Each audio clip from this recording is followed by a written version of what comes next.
Hello there. All right. Hey, how's it going, guys? Thank you for the invitation. Hi. Thank you very much for coming. Welcome back to another episode of Star Wars in the Galaxy, watching all the stars we can get our hands on. This is episode 150. Yeah, that's right. 150, and we couldn't celebrate this momentous occasion of a sorts without doing something special. So of course we got on Keith and Kerwin Yard from Father Son Galaxy. We've had them on before. We're so excited to have them back to talk more Bad Batch. We watched today the 9th, 10th, and 11th episodes of season 3 of Star Wars Bad Batch, the Harbinger, Identity Crisis, and Point of No Return. And it's a lot, and so I think we're gonna all process some pretty heavy stuff. And how are both of you doing? Oh, we are doing great. We're both alive. Yeah, we're more than alive. We're doing great. You know, the year is flying by. I can't believe it's already 6 months since. Flying by for you. Well, it's flying by. It's been 6 months already since these episodes premiered. So, you know, I had to go back and rehash some of it and, you know, remember what I discussed. So we can't wait to talk about it. And thank you. You know, we both to you, Eli and Jacob, we love coming on your podcast because I love the intelligence, thoughtful conversations that we have together. So I'm looking forward to this one. That's very kind of you. We love having you all on, coming on your show as well. I was saying to Jacob before we started recording that as a testament to how long it's been, because of course, as we've mentioned several times this season before, Jacob is watching most of these episodes for the first time. I can tell you that I don't really remember, like the next episode, which we're doing the 3 episodes leading up to the series finale. I can confidently tell you that I don't remember what happens a lot in any of those 3 episodes. Yeah. Like I can name some characters, I can name some beats that happen in the story. I cannot tell you like I could a Clone Wars or Rebels episode what happens in those 3 episodes. So I absolutely agree with you. I feel like the even though it was like only a few months, I felt like the Acolyte took years, and that is not a dig at the show at all. In fact, I love that show, but like I think it was the discourse on that show that made it feel like that show was lasting for like 5-6 months. Yeah, and people still have not stopped talking about it, which is infuriating. The show wasn't even renewed, and people are still talking about it. But yeah, before we dive into these episodes, we're going to do our quick summaries. Jacob, I was hoping could you do Harbinger? Maybe I'll do the last 2. Yeah, I can do Harbinger. That works. That's good. I had a nice little write-up for Harbinger and Reckoning, or not Reckoning. Identity Crisis. Identity Crisis. Okay, you can. All right. I can do Harbinger. Okay, so cool. We're opening it up. Episode 9, The Harbinger. We open on Pabu with Omega and Batcher playing on the beach. Batcher becomes anxious and agitated when they come to the mouth of their cave. They're running around. All of a sudden, Batcher, very scared. She doesn't want to go in. When they go in, Omega finds a mysterious ship parked there, and she's grabbed by, big reveal, Asajj Ventress. So the rest of the batch, they come down and they find her and Ventress at the cave entrance, and they're demanding to know what Ventress is doing there. And she tells them that Fennec Shand sent her, and she wants to know why they are asking about the M count, saying that these are dangerous questions to be asking in this empire. So Omega lets it slip that the empire is after her for her supposedly high M count, and Asajj Ventress explains the connection between the M count and the Force and Force sensitivity and the Jedi. So now that's all out in the open for the Bad Batch. Ventress agrees to test Omega for her M count when Omega asks her to do that. So they hang out in the cave, they do some balancing exercises, but the other 3 clones, we've got Hunter, Wrecker, and Crosshair, soon become very suspicious of Ventress when they do some digging on her in their database, and they find out and kind of remember who she really is and who she was in the Clone Wars as one of the enemies of the Republic. So Ventress, sensing that there's a bunch of tension, she sends Omega away to get a flower from the mountaintop on Pabu. And the clones and Ventress, they go at it. They have a giant showdown with the clones saying, you better leave Omega alone. You better get out of here. And Ventress basically saying, make me.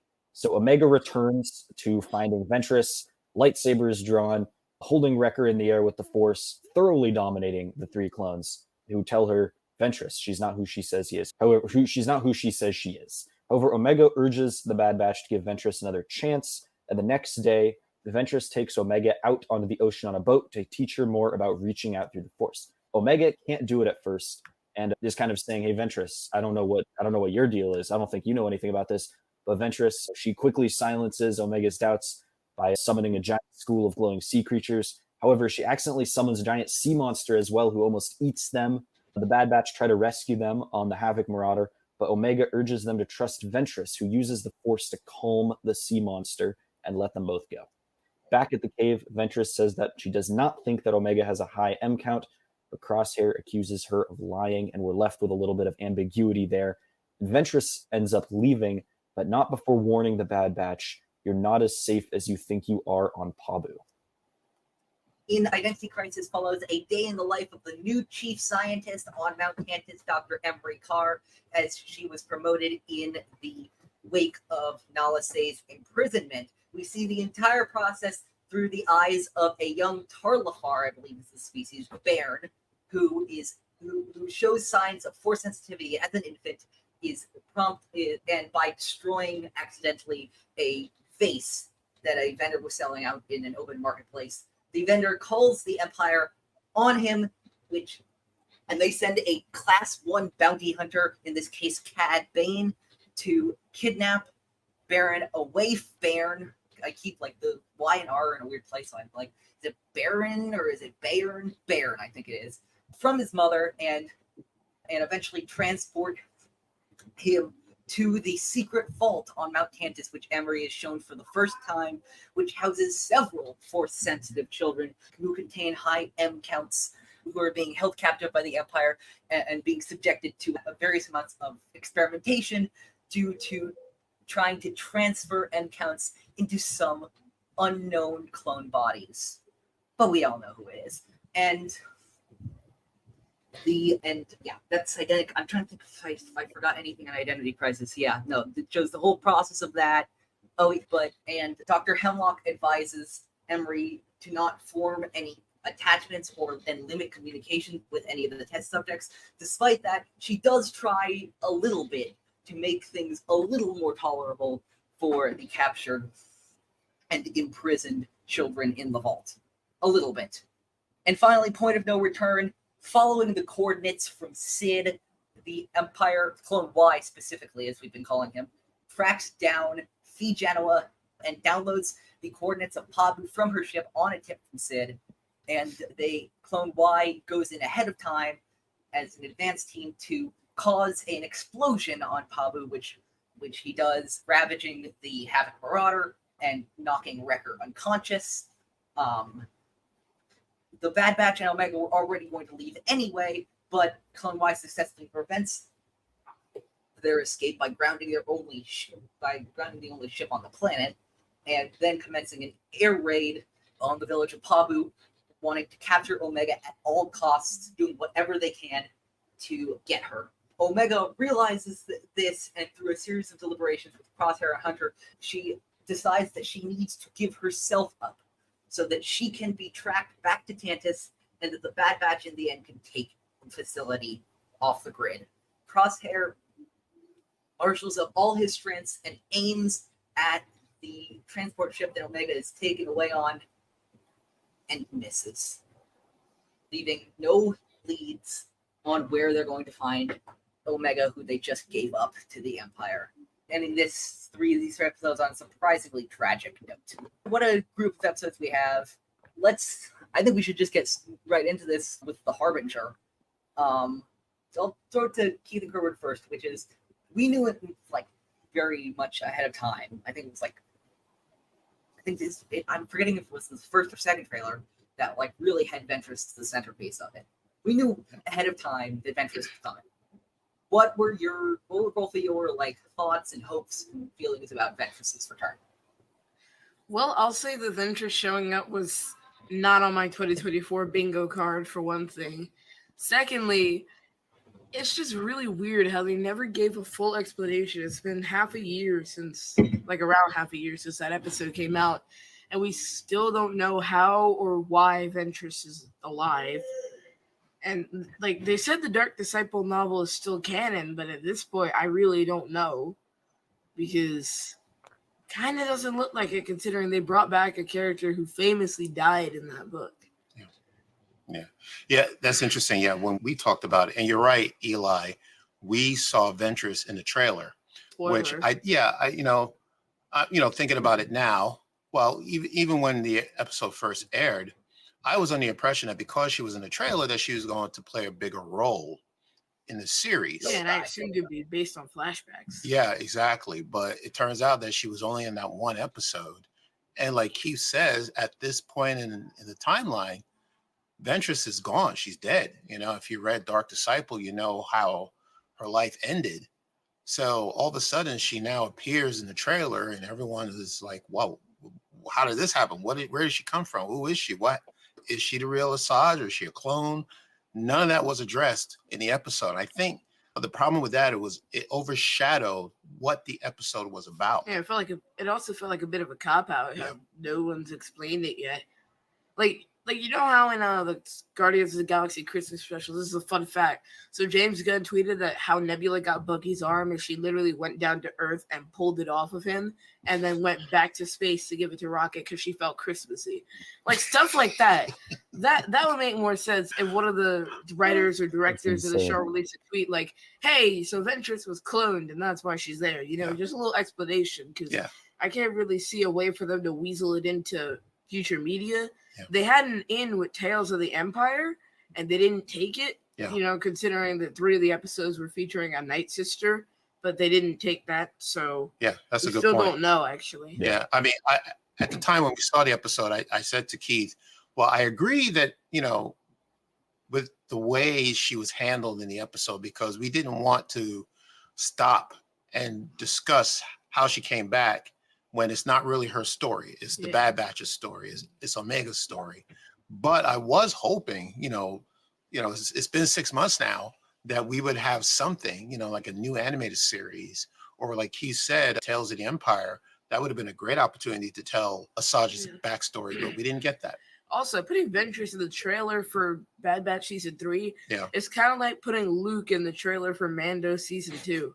Like, he's barely even there. And he's supposed to be like a big grand reveal, and he doesn't do that much in the show. He takes Grogu and leaves. Yeah. Same with Ventress. She trains Omega and leaves. I share a lot of both of your feelings about this episode. I've told Jacob, I think before this, I think you mentioned this last episode.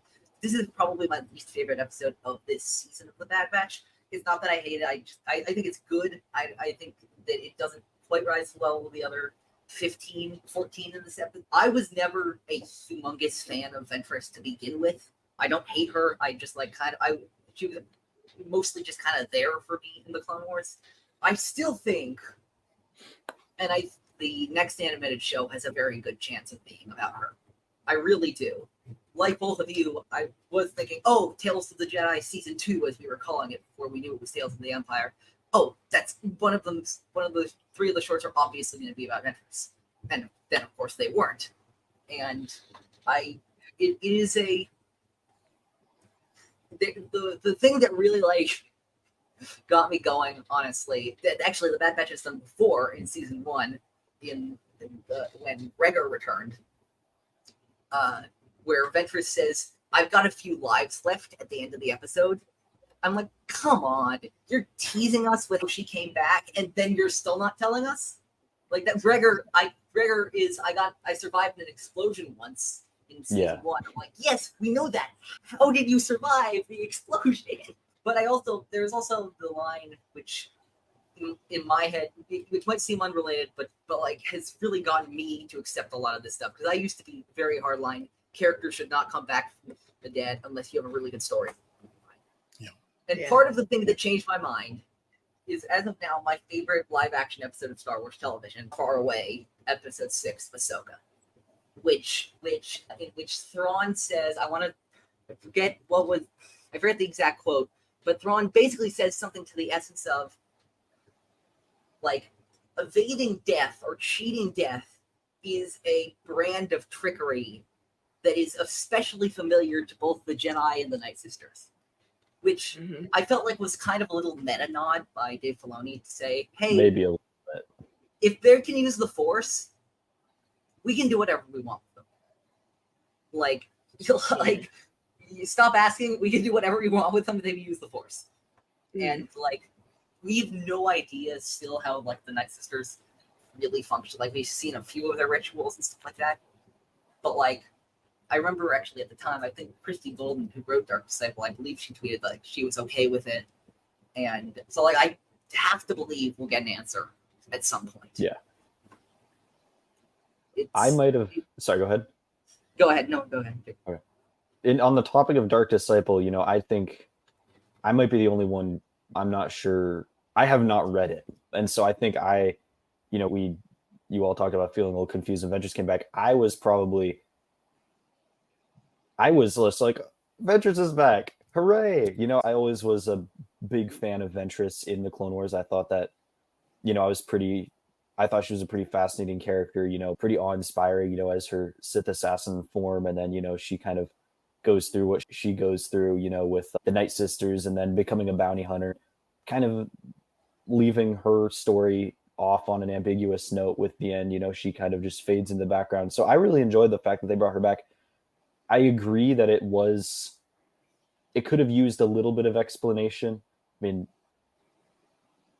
Kerwin, like you said, this is the Bad Batch. This is not the Ventress show. So it doesn't necessarily make sense for us to know everything right now. But it was definitely a little bit of a head scratcher as much as I enjoyed it.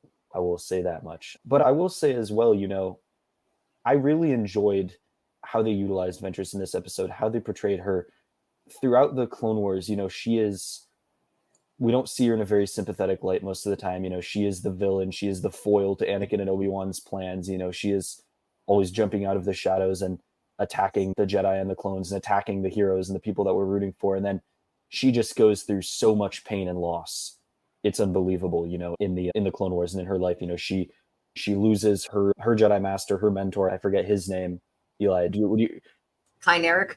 Kyneric, yeah, that's right. I knew you know it. So she loses Kyneric, and we see that in the flashback, and then she finds her way to becoming Dooku's assassin, Dooku's, you know, right-hand woman, and then Dooku turns on her without explanation, you know, and then she has to start over again. And then the Night Sisters, Dooku sends, you know, Grievous back, and the Night Sisters get annihilated, and she loses the only other family that she's ever known. And it's just, you just go, oh my gosh, this poor person. Like, I can't believe. So for me, I found it very joyful, a little bit joy. I know she's not perfect in this episode, but I don't know if any of you felt this way. I found it a bit cathartic and very nice to see her in a bit of a more positive light, you know, where she's teaching Omega, you know, she's using the Force to connect and soothe with the sea monster. You know, it's not perfect. Obviously, she has her big dust up with the Bad Batch. I thought that was, while it's not really about her, I found that unexpectedly poignant, some of those moments that we got in this episode. Yeah. I recall what she said in the episode. I guess the Bastard's trying to figure out, okay, well, whose side are you on? Are you on the Empire side, or are you on, you know, the rebellion, or, you know, the people who are trying to take down the Empire? She says, I'm not taking any sides. I'm about me, you know, and that's what she is, you know. So she is the anti-hero.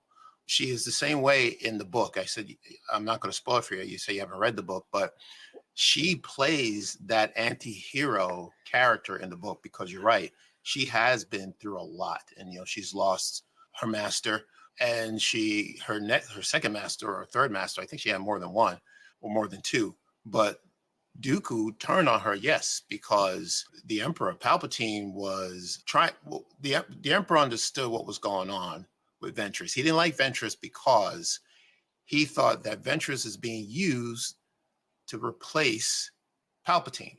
So, you know, so Palpatine thought, okay, well, Dooku, I know you're trying to, you know, gather your apprentice so that you can have your apprentice strike me down, so that you become the master and she becomes the apprentice.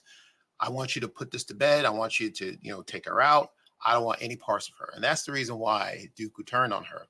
And so the book is about her revenge on Dooku. She's working with Quinlan Voss to try to take down Dooku. And that's what that's who she is. So yes, going forward, she is going to be the anti-hero in her storyline. And there's a lot of evil people out there, who she's going to come in contact with. And, she's got years of experience and she's been through a lot. So it's not about taking sides. It's about what's best for her.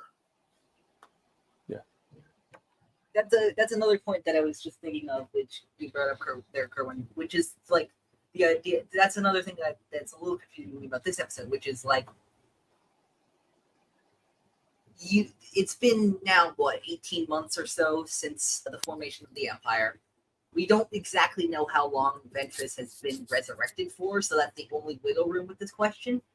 But like, there is a question to me, like, if Vader and Palpatine figured out that Ventress was still alive, which, they control the government that controls everything, it shouldn't, like, really be that difficult for them to do so. Like, I have a hard time believing that, like, they wouldn't send Inquisitors or even Vader himself after her. And look, I might be like inadvertently writing the plot of the next animated show right now, but just in case I'm not, there is that question of like, has Ventress faced an Inquisitor or Vader or both, and like, is she like learning to survive against them now? Because I can't imagine that Palpatine and Vader would just let her live. So that's another question I have for this episode. Yeah. She's a target. Something else I was thinking about as far as M count, she is force sensitive and she's very strong in the force. So she absolutely is a target for the Empire. And you're right. Yeah. If Palpatine or Vader were to find out that she was alive, she's going to be number one on their list, so, but like I said, there's a lot of evil out there, and she needs to, think of herself. She is a very valuable person. Whatever side, if she decides to take a side or she just goes on her own, she's formidable. And Palpatine knows that. He's going to either get her to take the Empire's side, come back to the Empire, or he's going to destroy her. And at this point, I think the first option is pretty unlikely, given all that Ventress has, all the reasons Ventress has to hate Darth Sidious and Darth Vader. And so, if I may, like, going to like a slightly different topic about this episode, but very related, which is this episode is about this core question: does Omega have a high M count? What does that mean if she does? And the inverse of that question: if she does, that necessarily mean anything? And I remember at the time being very disappointed with how the episode handled these questions. And I will say that's one of my biggest thing I kind of got on the rewatch is like, I think I've learned to be a bit more okay with how the episode handles it. They did a large Q&A with Brad Rao and Jennifer Corbett on StarWars.com after the season released. And I had a passage right here, which I thought was perfect, actually, where, when Jennifer Corbett, when asked if Omega is force sensitive, answers, quote, "I would say for her character, it really doesn't matter because she's chosen who she wants to be," which I think answered one of my biggest fears with this show, because like, I love the character of Omega, I really do, and I also really love stories about characters that are force sensitive. But if you were to force that framework on Omega, that would be the frame in which we would view her story. And her story, in my mind, was already so valuable without being a force-sensitive story. And so when thinking about like what is the harbinger of this show, I'm now starting to think of like it being like Ventress being the harbinger of what Omega's life might have been like if she continued to go down this path. What are all your thoughts about the force sensitivity question? Yeah. It sounds to me, just based on the response that Jennifer Corbett gave, seems like it's been left up to interpretation, which, that, I don't like that. It's irritating, right? Yeah. It gets on my nerves. Yeah, so either she's force sensitive or not. Yeah, I don't know. there's some things that I don't need to know, like how Nick Fury got that scar, which was an unnecessary explanation, or Yoda's species. Those are things I don't need to know. This I need to know. Yeah, and I think it's important to knowing who, where this character is going and, what is her purpose. It just seems that, it was very unclear, even up until the very last episode. We really still don't know if she is force sensitive. And if she is, does she have a high M count? Because we don't see her use the force all that much. I mean, 3 seasons and we still haven't gotten a straight answer. Right. Now, as we know, how people use the force, so like she's not doing any force push or force pull. She's not reading any minds. No Jedi mind tricks. I do remember in the first episode, she picked up a blaster. Right. She disarmed Crosshair, out of the blue, and then we said, "Ooh, she's got the force." But but now that I think about it, she is a clone trooper. She's cloned from Jango Fett. Kind of makes sense that she has some form of combat knowledge. Yeah, that doesn't necessarily mean anything. Yeah, right. But she did disarm. She did, yeah. Crosshair without, grabbing the gun. It's like, it just flew out of his hand and into her hands, as far as I remember. I don't know. She is good at card games. When she was trying to earn money at Sid's parlor, she was beating people. I don't know. Maybe she was using the force to do that. It feels like they've gone internally and externally back and forth on this.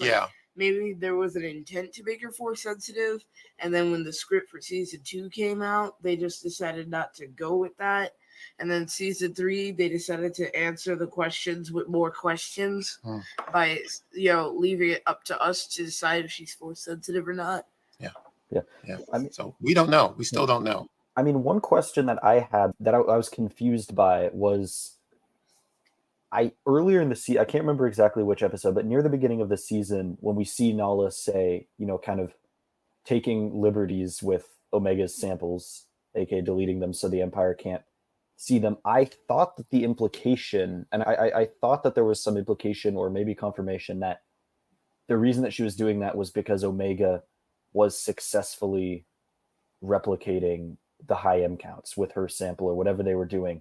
I thought that would have implied that she was force sensitive if her blood and her blood cells, whatever, they're very vague on how the science of this works. That's not really the point of all this, but I would have thought that meant that she was force sensitive in some way. And then we open up, is Asajj Ventress lying or not?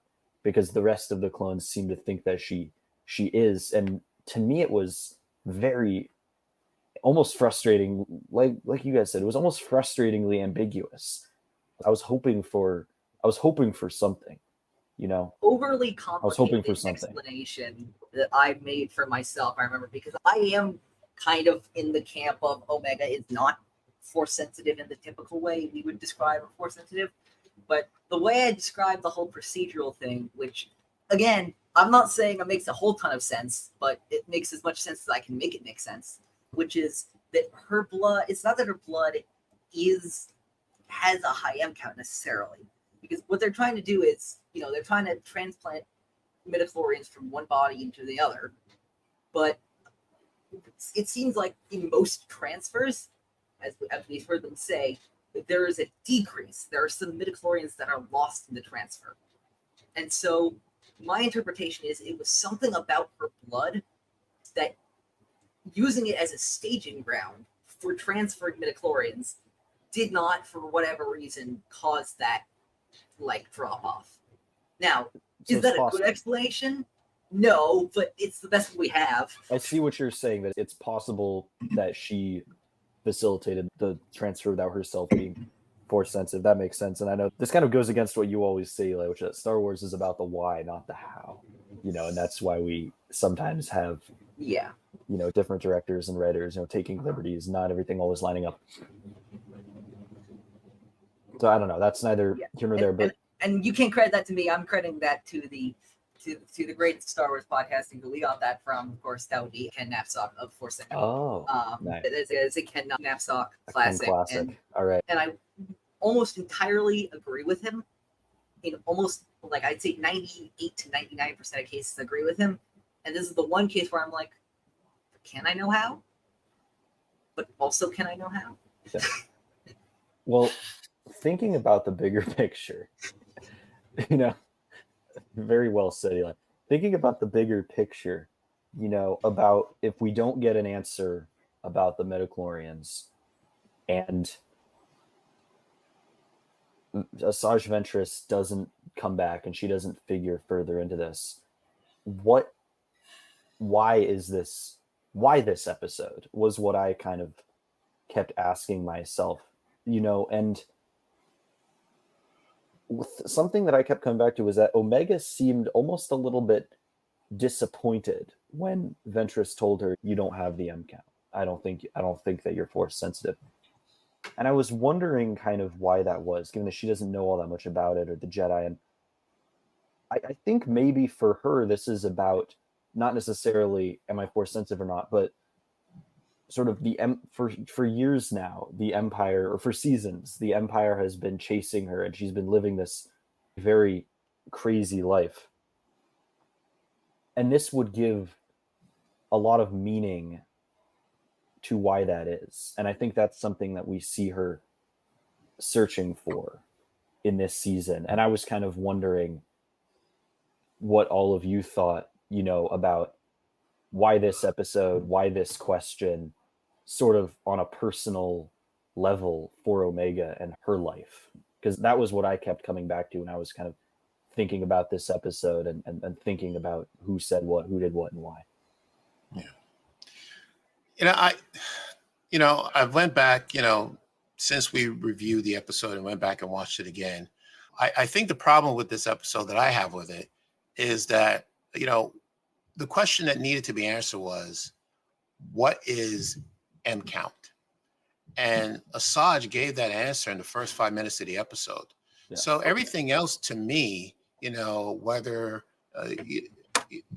if Omega, M count is high or is it low, to me it seems irrelevant, because they now know that the M count, the Empire are looking for people with high M counts. So naturally, if the Empire is looking for Omega, and that's because she has a high M count. So going, to find out, how high it is, I don't know. How high could her M count be by training her? First of all, Omega had no interest in training to be a Jedi, which is what I got out of this. Like, well, why is Asajj training Omega going through a training that you would see that Luke that did with Yoda, or with Luke and Rey in the sequel trilogy? To me, that's okay. A Jedi training someone, a Padawan master training a Padawan to become a Jedi, but that's not what Omega wants to be or needs to be. So I found the rest of the episode irrelevant. And the other thing too is, maybe if they had somebody else give that information to the batch and not Asajj. Because again, the problem is, okay, well, you have this character just came out of nowhere that's supposed to be dead, telling you this information that you need. And all I kept thinking about is, well, how did Asajj come back? I kind of lost my interest in the M count, because it seems, again, we already know her M count is high enough because the Empire is looking for Omega. Yeah. That actually is a point that I absolutely made in my notes, Kerwin, which is that, like, if you had anybody else say this, I think, and do this episode, I think, as much as I would have, maybe groaned a little bit because of obvious reasons, if this was Ahsoka, then there would be other problems that I would have, given, how, common Ahsoka is in all of these projects right now, but, even still, there would be a lot of problems that I did have with Ventress that wouldn't be a problem here necessarily. If we had Ahsoka, if we had even, Ventress's love interest in Dark Disciple, Quinlan Voss, who we know survived. Yeah, there you go. There's something about Ventress, and I will say there is some symmetry.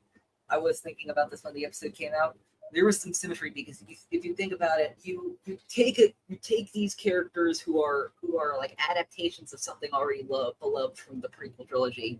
You make an arc or an episode about them as a backdoor pilot in the last season of your beloved show, possibly prepping them for a show of their own. Yeah. Now that could be describing the Bad Batch in the Clone Wars. It could also be describing Ventress in the Bad Batch. Like, those two things line up just a little too well for me to like think it's just a coincidence. So and I also believe, because I think Corbett said this on Twitter, I believe, where I think they like changed the ending, like like they had an ending in mind, and then they moved some stuff around and like figured it out even more.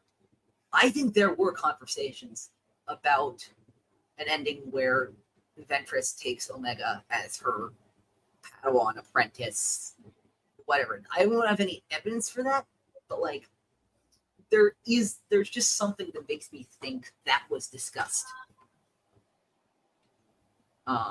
It's possible. This episode is a strange one, but like there is like, I will say, as much as I have my issues with it, like there are some, I do really like how if we reinforce the whole like, you know, the allegiances that we had before the Empire, like those don't matter anymore. Basically, like, you know, we had them working with a separatist senator in season 1, and now we're having them work with, like, you know, again, they described her as a war criminal, which is not inaccurate, and somebody who slew many people who looked exactly like they did because they were clones in the Clone Wars, but they have to put aside their feelings from the previous war because they're now all trying to fight for the same thing now, which is a great dynamic. Yeah. For me, the best part of the episode, it was a strange episode. It was definitely, you know, slowing it. Definitely, we slowed the journey down a little bit. Everything that was going on the episodes before, like more and more fast, and all of a sudden, we're just hanging out on Pabu the entire time. And it's a little bit like we kind of went over. It's the way it all works out is kind of odd. About, you know, we get the M count reveal fairly early on, and then we're messing around with, is she force sensitive? Is she not force sensitive? We never get an answer. But ultimately, the thing that makes this episode enjoyable still for me is that we just get to see Omega be Omega. And that's always so much fun for me, especially when we get, you know, it's like why I love watching. I don't know about what you guys thought. We haven't talked about this, Keith and Kerwin, but for me, Omega and Crosshair together early in the season was so much fun. It was so funny. And it's the exact same thing with Ventress, just watching those two personalities bounce off each other. Like, what is Ventress? I wrote down this line in my notes. Ventress says, "Stop smiling so much. It's unsettling." Like, that perfectly sums it up. And I think, you know, I just love watching Omega, you know, slowly break down whether it's Ventress or whether it's Crosshair, just break down the cold, grouchy shell. And it's just a fun dynamic. And it shows who Omega is and, you know, the light that she can see in people when no one around her can. And I like when that's reinforced. But no, if anyone has anything else, that's all I've kind of got about this episode. Yeah, that's it. I think I covered it pretty much. Again, I just wish that by now, 6 months later, that we had an explanation as to why Asajj returned, and we don't. So Yeah, Would be nice to have something. It's confusing and like watch, because I feel like this has happened a bunch to not only us but like people we know in the community. Watch now. Tomorrow morning, there's going to be a trailer for the Ventress show. That's how we're going to record this, and then tomorrow morning there is going to be a trailer for the Ventress show. I think that's how it's mandated to work. But I think the only thing I'll just say is that I just realized if you want to train a force sensitive in either side of the force, it's seeming like now more and more ocean planets are the way to go. We have Pabu, sort of, and then we have the unnamed planet that is probably Baldemnik in the Acolyte. Especially recently, apparently, ocean planets are apparently the place to train force sensitives, which I think is an interesting detail. Apparently so. Yeah, but do y'all want to get on to Identity Crisis, which is, spoiler, by far my favorite episode of these three? Sure. Let's do it. Well, Eli, if it's your favorite, you should start us off. I think. How do we want to break this episode open? I will open with this, which is I forgot how ridiculously heartbreaking this episode is. I forgot it's how devastating this episode is. Like, I remember watching it the morning of, and I think it was because, of course, this released with Point of No Return. So all anybody could remember afterwards was Point of No Return, because, oh my god, did Omega just give herself up willingly to the Empire? But in watching it again, you take the episode as it is, and seeing this kid, like the big thing about this episode for me is that Bairn didn't know what was going on. Like, really, like, as an older kid or something like that, like, I'm not sure how many memories he's going to keep about this experience, and I hope that doesn't spoil too much for Jacob. But, like, it's definitely going to have an impact on him, no doubt about it. But, like, he's not really old enough to know what's going on. And yet the Empire is taking him away from his parents. And it's putting him in a position that for an adult is intolerable. But they're doing it to children. Yeah. I mean, I think that was, for me, the part, this was definitely this was a sad and difficult episode, for sure. And I think the most difficult thing was when, we open up those big vault doors that we've been spending so much time wondering, what's really, when we peel back all the layers, what's at the heart of Mount Tantus, what's the Empire, trying to keep such a secret that not even Emerie could go in there until she's the chief scientist. We saw Palpatine, in one of the previous episodes, he was coming into the, he had that wicked grin on his face. He was going through the laser gates. Is it going to be like some crazy super soldiers, force mutated awful monsters? No, it's just they're just keeping and experimenting on like small children. Like, that's all that it is. And you're just like, oh man, that's so much worse. And yet they keep that such a secret, because they have to. And it's also it was a small moment, but it really stuck in my mind. It was really chilling when I think Hemlock said, I can't remember exactly how the conversation went. I think Emerie might have asked, like, do we have to do this on children? And Hemlock said, well, there are precious few adults left, who have. And I'm like, who did that exactly? I think they says it so casually, so offhandedly, and then we know about the Jedi Purge, we know about Revenge of the Sith and Order 66, and you're just like, gosh, there is so much darkness in this complex. It's unbelievable. The line that always gets me and that I wrote down is Hemlock just going, like it's a completely normal thing to say, limit your personal interactions with the specimens, Dr. Carr. Like, that is something, not since Pong Krell have I ever seen the Star Wars fan base unilaterally agree that somebody is just a terrible person. And I'm so glad that we were all able to come together about that with Hemlock. Because it is ridiculous how mundane he makes the truly abhorrent evil of the Empire look. Yeah, it was a difficult episode to watch. Well, one is it's relevant because we've seen it happen, unfortunately, where children are pulled away from their families.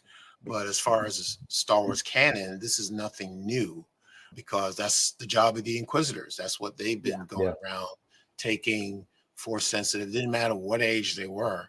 If they were Force sensitive, they were going to take them, by force most of the time.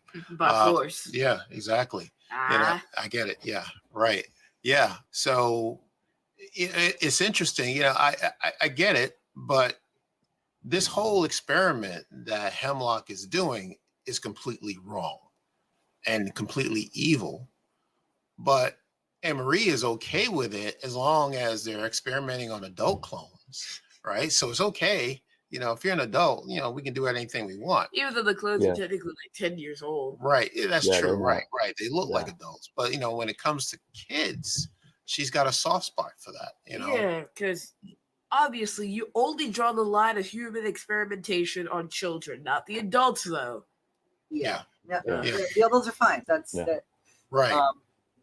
Look, I do want to point out this is somewhat of a step in the right direction. Like back in the Clone Wars, we had Ahsoka and full on like Jedi teenagers going into war, and that was not questioned.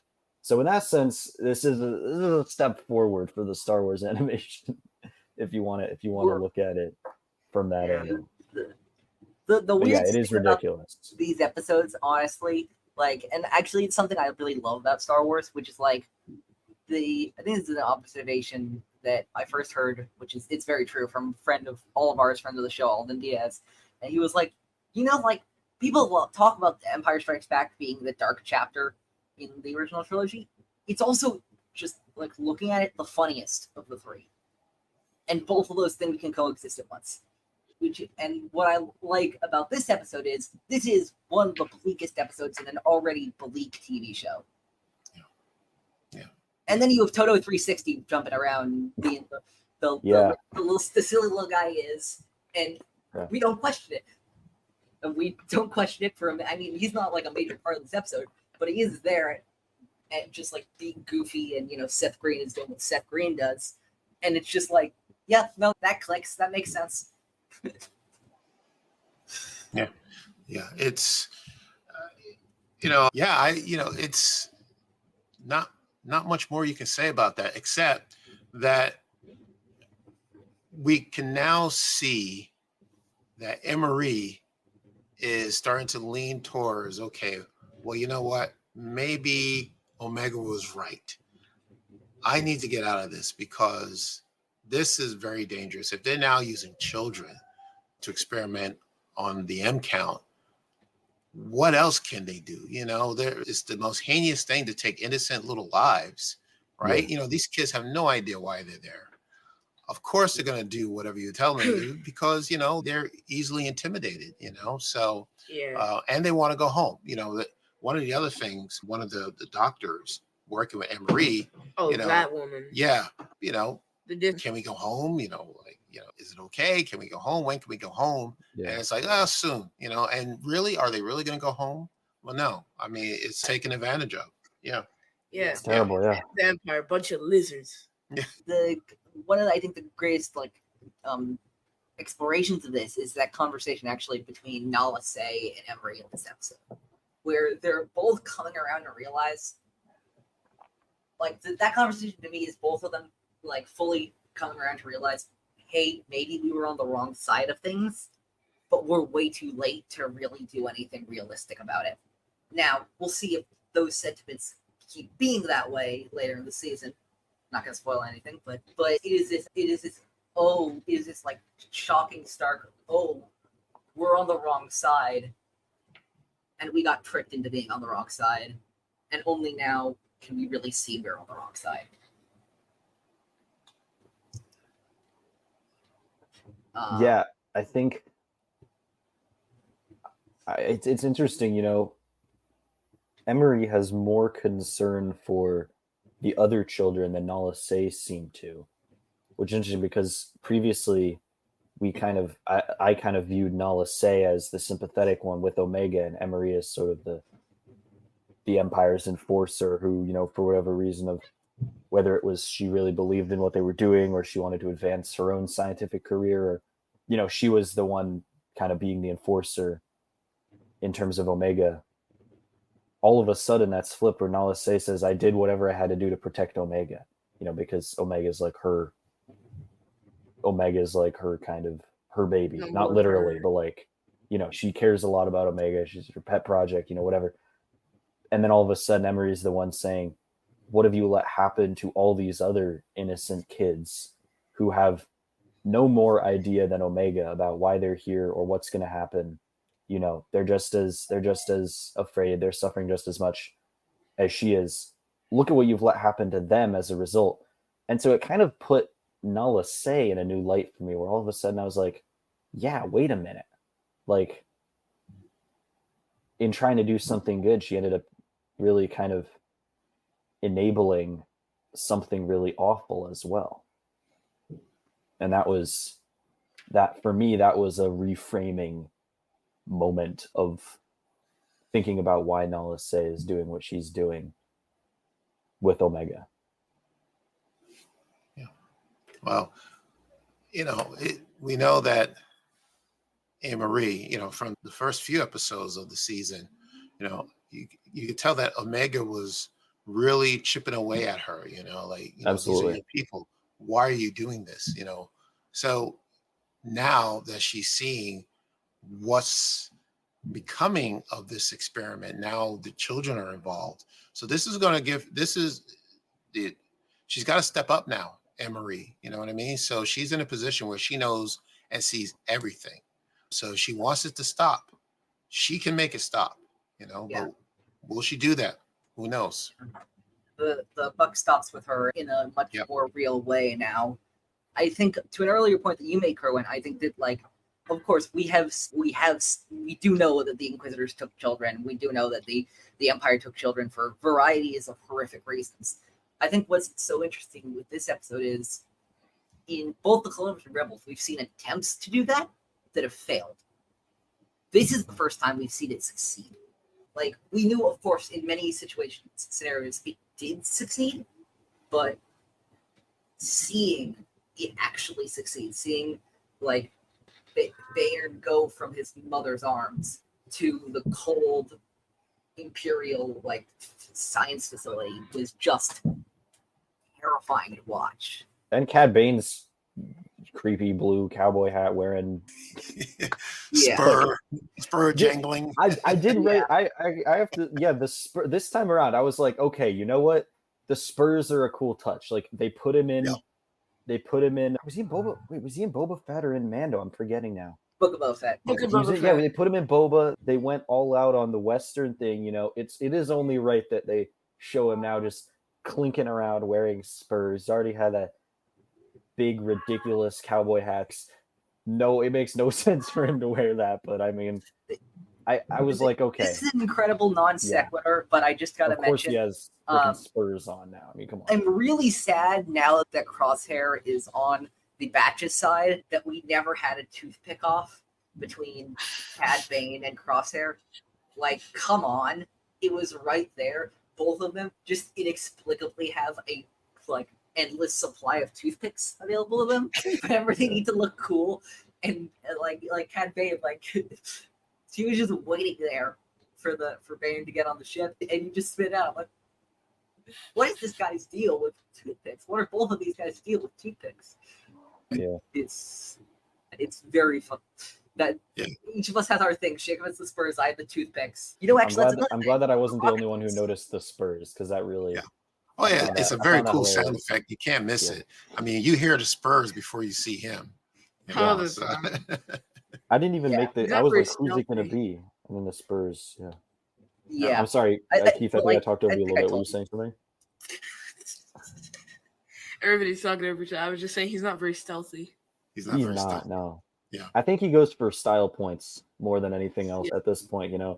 He knows he's got it made. He's got a brand name. He's Cad Bane. Yeah. Could you imagine if he breaks into your house and you just hear those loud spurs walking around your floor, and then you're like, "Yeah, I'm calling the Empire. This is ridiculous." There can only be one person with spurs. Yeah. You're the only man in the galaxy who wears spurs. Yeah. I was going to say that might be the thing, Keith. Is he's not stealthy because he doesn't need to be. He those spurs could probably inspire fear in a very large portion of the galaxy.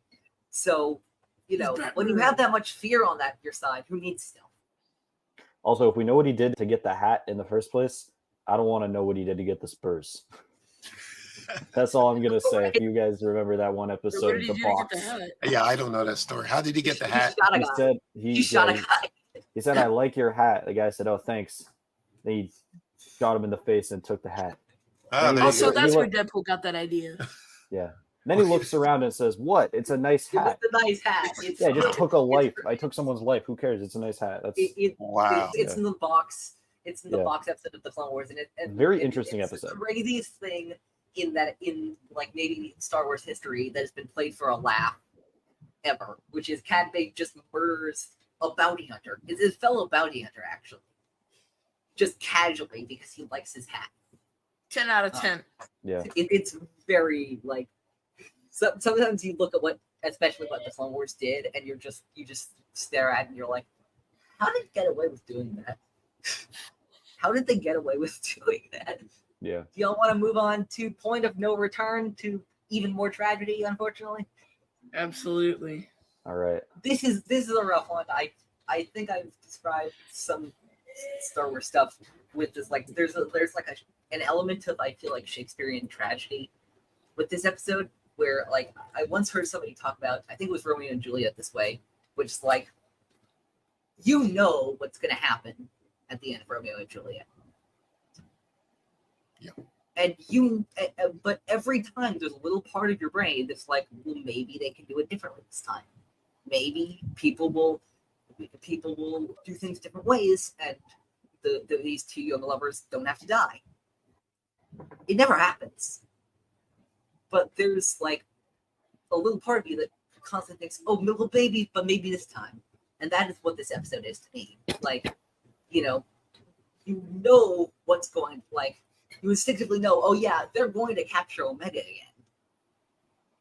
But you're like, okay, so if they take that ship and go over here, maybe they can get off the plane, and then they don't. And it's a car crash in slow motion kind of episode is what it is. You can see what is happening, and you can see all the ways in which it happens, but you can't stop it, which is heartbreaking. The Bad Batch got to be the worst team in all of Star Wars. If you think about it, with the amount of casualties and captures they have, they must have like the highest numbers in the galaxy. Yeah, well, that's the thing, actually, is I'm glad you brought that up, Keith, actually, because I was introducing one of my friends to the Bad Batch arc of the Clone Wars. I don't know if you remember at the beginning of that arc, they say that they have 100% success rate. And in the Clone Wars, if you look at their missions in the Clone Wars, they do. And then you look at the Empire, and that percentage rate just plummets. Yeah, I mean, season 2, all they were doing was fetch quests, and they still managed to fail like every episode. It's like, look, there's an item in that box over there, and I want you to get it. And somehow somebody would end up getting trapped. Yeah. It just shows how different the era is, and shows how much they have to adapt. Yeah, they don't have the support system of the Republic behind them. All of a sudden they're, on their own. They're more like the Ghost Crew or, the Rebels in Empire Strikes Back, where they're really. I hate that you said Ghost Crew specifically, because I don't know if you saw this, Jacob. There's a Bad Batch comic miniseries that's coming out very soon, which is weirdly enough called Bad Batch Ghost Agents. It's just strange. I would love to see like a Bad Batch crossover with, like, I guess the eras are a little different, but like maybe like a young Hera, or like very young early Kanan / Caleb Doom. That could be a lot of fun. It could be pulled off. It could be done. I'm not going to say anything about anything, Jacob, but oh man, I know time frames. We could, like, I think a Rebels Bad Batch crossover actually is way more possible than I once thought it was. Yeah, I mean, they'd all be like old, but that's not a problem. I mean, we saw Rex and that one, the Lost Commanders, clone in the 5 BBY. They can still get down. They can still run around and shoot and get into hijinks with the Empire. Hunter and Crosshair, absolutely. Wrecker, probably. No, just throwing red herrings out. Will leave for me. One point of order before we get too far into this, which infuriates me to no end, which is Point of No Return. This is already an episode name. Yes. It's an episode from the Clone Wars. It's gosh, what is it? It's the episode with final episode of the D Squad arc. It's an issue I have. Arc. Why do they keep doing this? Surely it can't be that hard to come up with a name that's never been used before. This is how much I've rubbed off on Jacob, because this is something I used to complain about constantly. I mean, can't they just like Command F their list of names that they've already used and said, oh, hey, we used this one before. Maybe let's use something else. I will defend them on this one. I will defend them on this one for one reason. Because this episode is a lot better than the Clone Wars one. I'm not crazy about the Clone Wars one. because that one is the one with the ghost ship, which I thought was strange. But yeah, the Imperial invasion. I want to get to the Imperial invasion of Pabu, which is just like so. Oh, it's chilling. Like I remember, like it's one of those things. Like I compare it a lot actually to Adelon at the end of season 3 of Rebels, where you see them building up this base. You see them building up rapport with the community. They're building up on this planet, and you know it can't last, but you're still hopeful anyway. But then it all crumbling down. I think we've been prepared for this, right? We knew something. This was inevitable. When we first saw Pabu in season 2, we looked at it. Oh, this is a beautiful planet. Look at the water, the blue water. This place is amazing. It's gonna get wrecked in a couple episodes. Right. It's run by a mayor. Everybody's happy, and there's food, and there's commerce, and people are working, and kids are out playing, running around. Everything is happy. The only problem is a flood that happens every 20 to 30 years. We're fine. Yeah, right. Exactly. And the other thing, when we introduced the mayor, and I don't remember how the conversation went, but all I can remember is, well, hey, aren't you worried about the Empire coming in and taking over your planet? Oh, we're too far out of and they were right until they weren't. Jurisdiction. No one is looking for us. We're not a problem with anybody. And you're right. Maybe you were right until the Bad Batch got there, but we knew, it wasn't going to last long. So holy moly! A normal Brave New World comes out in like 4 months. Oh, really? Yeah. 4 months to tomorrow, Valentine's Day, February. Brave New World. Okay. All right. Marvel plug. I don't know why I did that. Sometimes you just gotta let the world know. Yeah. I too am excited to see Harrison Ford try to pronounce the word adamantium. Dude, for someone who notoriously hates pronouncing ridiculous sci-fi words, he sure has done a lot of that in his career, and he's not stopping doing that. Yeah. Well, the money is good. Yeah, I mean, could you imagine being in 3 franchises all owned by Disney, Star Wars, Marvel, and Indiana Jones, and hating every one of them? Actually, not really. Indiana Jones, he loves, but he's still working. Yeah, crazy. Love that guy. But I mean, I will say. Sorry, go ahead, Eli. No. You say what I was just gonna say, adding on to what we were just talking about. Pabu, and an actual a planet with a functioning economy and actual food that's not depressing gray freeze-dried squares. There's no. I knew something was up at the beginning of this episode. We got way too many nice, beautiful sunrise shots saying, "Look how beautiful Pabu is." We got way too many shots of people hanging out, saying hi to each other, walking through the big, town square. We knew something was up when we came to Pabu, and everyone, oh, look how beautiful everything is. This is so nice, so idyllic. Surely nothing bad is going to happen, right, guys? Elbow in the ribs, right. They're a little. They definitely didn't. They didn't keep it a secret this episode. They really foreshadowed it. If I could say, what I find about this planet is there's no security. It's there's nothing. 2 episodes ago, Asajj Ventress, just fell out from the sky, parked her ship in a cave, and said, "Hey, okay, well, if I could find you, the Empire sure can." Pabu is prime Imperial territory because not only is it a nice place, but they have 0 security, and they seem so confident that the Empire would never find them. Even though they totally will. Right. That's what everybody says right before tragedy strikes. Oh, they'll never find us. Yeah. Exactly. I mean, that is the other thing, actually, in all of science I'm fiction. glad you brought that up. I'm glad you brought that up because in both cases, both Ventress and Clone Y gain access to Pabu through the caves. I'm not saying even security. Just have somebody check the caves every once in a while. How about that? That seems like everybody's way of sneaking in. Always check the caves. That's good advice. Always check the caves. Check the skies. Have some, like an air traffic control watching. Okay. Yeah, or look up occasionally. Do they have an army? Do they have a military? I doubt it. Yeah. Do they have brain cells? Yeah. Wow. I think they're completely. They were a big target. Yeah. But I think actually that is also part of the tragedy, which is that, like, you know, this is officially designated as a refugee planet. These are people who have already gone through the ringer, lost their homes, probably lost family, lost friends. And the Empire's like, no, yeah, we will do what we want to get our target.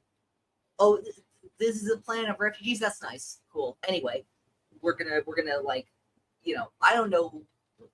I don't think they released the statistics or anything like that, or like they gave any indication to like exactly what the Empire did to Pabu. But you know, we can probably safely assume people got injured. And like this is like I'm just imagining now if like Mon Mothma had heard about this when it happened. You know, if she thought the Gorman massacre was bad, which to be clear, it is. But this is a level of reprehensible that like even the Empire is like, even like I think a lot of people in the Empire would be like, whoa, you don't do that. Yeah. You know, well, it could have been worse. I mean, honestly, it could have been worse. It could have been a lot more casualties. Unfortunately, there were homes, but they're just homes. There weren't people. Yeah, Homes, you know, homes they're just homes with everyone's belongings in them. Well, right. The Empire really said, I didn't forget about y'all, and came back for round 2. Yeah, yeah. I was afraid for the mayor because, you know, Yeah. he was just... He was talking back. He was bold. He's like, hey, you have no business being on this planet. You know, this is our town. And, you know, and, you know, to his credit, he didn't give up Omega. You know, he didn't say, oh, you know, right. He didn't say anything. Yeah, he was 10 toes down, which I respect. Yeah, he didn't compromise anything. Unlike Sid, but he stood lizard. Up. Yeah, but he stood up for his people, you know. Yeah. But you know, I'm glad he made it out okay. Yeah. I truly believe that if the target wasn't so specifically on bringing Omega back alive, I truly believe that in that same scenario, he probably wouldn't have made it. Like, I think that ironically, the Empire's like just narrow focus on getting Omega is actually ironically maybe saving lives because they don't have enough time to kill as many people as they normally do because they're so focused on retrieving this one person alive, which is a weird thing to say, but I think it could very well true. One last thing for this episode, and then I think we're gonna start to wind this down. It's kind of a 2-in-1 like point, but like I want to talk about Omega giving herself up, and of course the 2 words I posted on Twitter the morning this came out, hidden behind a spoiler tag because I was being very cautious, which is he missed. Yeah. Man, that was. We knew it was coming, and it was difficult. Go ahead. You go ahead. That's like a dude with a broken arm trying to play football. Like, oh yeah, guys, I got it. I'll score a touchdown. No, you won't. He had a shaky hand, and he decided that he was going to take the most important shot in the entire series to save Omega, and he missed. Well, you know, they could have just put another tracker in their shoe or something. Once the Empire found the first one, they did stop searching. You know, they're not the most thorough. Well, see, this is where Keith and I disagree on Crosshair's abilities. I don't think he missed a shot has anything to do with his handshake. Well, yeah, actually, because he was kind of overwhelmed. He was getting beat up by like 10 stormtroopers. Exactly, right. And he only had like seconds to get that tracker onto that ship. And I'll tell you something. This of the 3 episodes, this is my favorite episode. I just love the tension up until the very end, where like my heart is pounding. Like, is he going to get this tracker on the ship? And then we saw what happened. And well, first of all, let's give credit to Omega for even doing the right thing of giving up herself, because she knew that they were there for her. That's crazy. And if she didn't, it could have been a lot worse for those people on Pabu, right? There could have been casualties. So she said, okay, before anyone else gets hurt or homes get destroyed, I'm going to turn myself in. And then they're going to take me to Tantus, and you're going to put a tracker on the ship so that we now know where Tantus is, right? Because that was it. The entire so far, up until this point, they have no idea how to find Tantus. Yeah, they're actually pretty lucky. It only took 4 episodes instead of 4 seasons to find Tantus. Right, yeah. I was expecting them to never find Omega. Like, I was just sitting here devastated. Even the first time. Hands, like, oh my God. Even the first time, the fact that Omega escaped Tantus, Omega and Crosshair escaped Tantus in 4 episodes at the beginning of the season is like revolutionary. Like, yes. I don't think any of us were expecting that. I was pulling up I just pulled up a group chat that I was in with several people, several friends of the show, and I typed this because I remember saying something like this. I typed the morning that these 2 episodes came out, the whole Flyer 2 came out. If you had told me in late 2020 that a major emotional beat in the foremost Star Wars animated series revolved around Shooty Guy from Clone A-Team missing a shot, I would have absolutely groaned, facepalmed, and would be legitimately worried about said show. But it worked. Yeah. And that's the magic of these characters for me. It was an amazing episode. Again, right up until the very end. And, you just, I don't know how many Star Wars fans were watching it, but you probably heard this, like, as soon as he missed, like, just heard this collective sigh, like, I can't believe it, he missed it, Yeah, but, I mean, could you, though? Could you? Between the hand trimmer and the fact that he was literally being attacked. With the hand trimmer.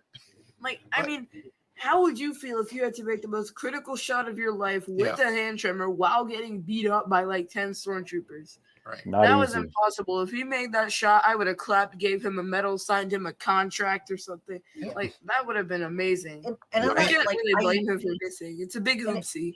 Yeah.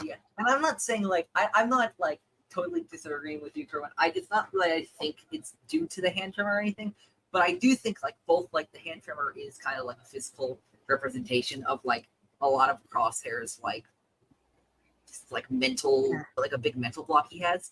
And I do think that the mental block is one of the major reasons why he missed. Yeah, okay. And I'll say, it'd be a shame if that hand trimmer seems to be like a really big plot point so far. It'd be a shame if they just anticlimactically ended it. I got you. What? Anyway, yeah, Jacob, don't remember that or do. I don't like the finale will be a lot. The finale will be a lot. Is all I will say to you, Jacob. I'm counting on it. Things we don't agree with a lot. Yeah. Anything else that anybody wants to bring up about any of these 3 episodes, but specifically this final one? No, I mean, I was pretty amazed that Omega. I mean, in many ways, knowing her character, it's not surprising at all that in her mind the only thing to do is just, I'm going to give myself up.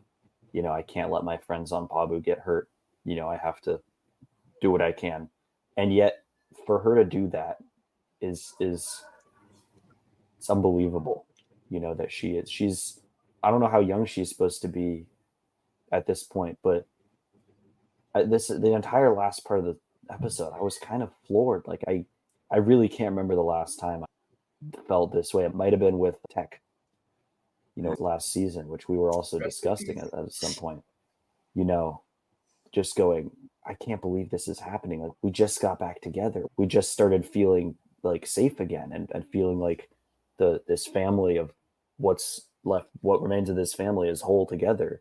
And all of a sudden it's being shattered once again. I mean, I was floored by this episode. They really did a good job delivering what it had to with this moment. I mean, just the invasion of Pabu as well. Like, the one shot in particular that stands out in my mind is the big wide shot when the Empire's landing in the main courtyard, and you've got, these just all the Imperials, the TK troopers, whatever, they're all marching forward slowly, and then the people are just streaming past them, running away as fast as they can. It's dark, the moon's up.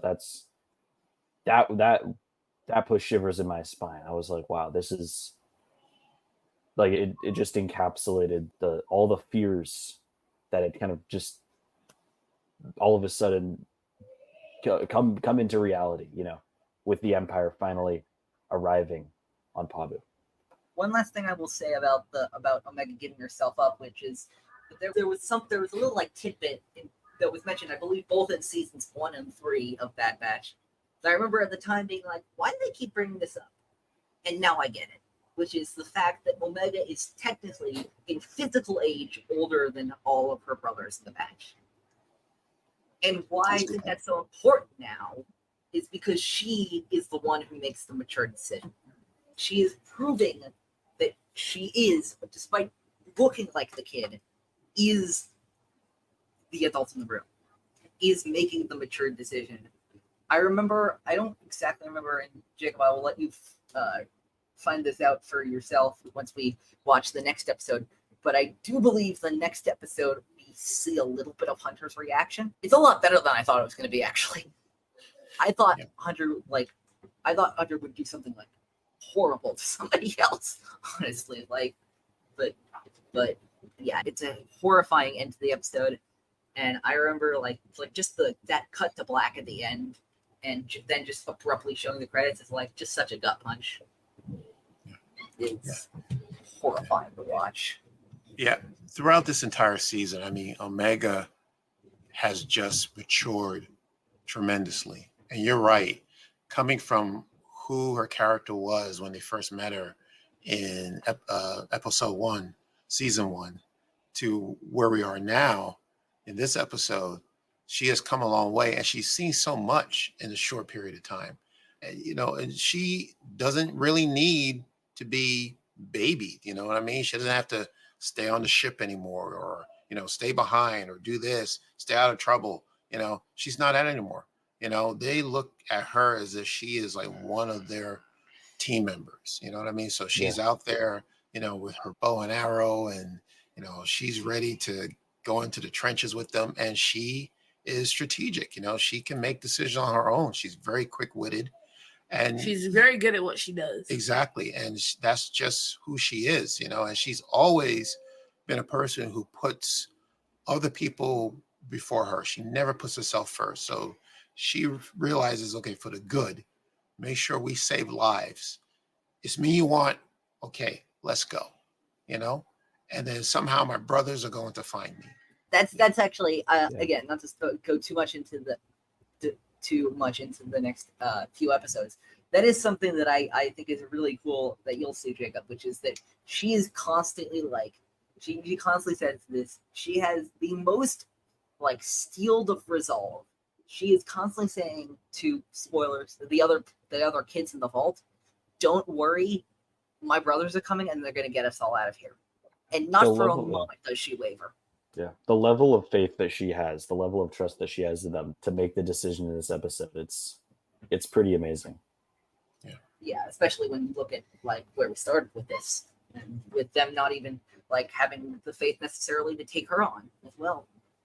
It's a tough way to end this episode, but I think that's where we're gonna wrap up. But before we do, of course, we gotta ask our good friends over here where we can find you both and what y'all are doing over at Father Son Galaxy. Yeah, you can find this wherever you get your podcast, socials, or Facebook, Twitter, and Instagram at Father Son Galaxy. Our website is fathersongalaxy.com. Check out our merch store, fathersongalaxy.mysfriendshop.com, and donate to our Patreon page, patreon.com/fathersongalaxy. I need to buy bread. You always need to buy something. Okay. Yeah. Yes. This time it's bread. Yes. Okay. I don't know why he needs bread, but he needs bread. Sorry. That's fine. I was gonna say at least this time it's only bread. It could be something way more. Yeah. No. Thank you so much to both of you for coming on with us. That's gonna be it for this episode of Star Wars in a Galaxy. Next week we are going to be covering the next 3 episodes, the 3 in between these 2, in between these 3 that we just watched, and the series finale, Juggernaut, Into the Breach, and Flash. That will lead directly into the series finale. And yeah, I'm excited to see what Jacob thinks of all of these. And then we're gonna be getting into Andor. Andor is our next season of Star Wars in a Galaxy. Oh, I'm excited. I'm so excited for Andor. I know you are. Yes, I know you are. And I am too. But yeah, I think I gotta do our vlogs, of course. That's gonna be for this episode of Star Wars in the Galaxy. You can find us as well wherever you get your podcasts. You can follow us everywhere on all the social medias, Twitter, Instagram, at In a Galaxy Pod. You can follow me at my Linktree. I have a Linktree, linktr.ee/_OGFam327 is where you can find my stuff. And I think that's it. Until next time, may the Force be with you. Always. Always.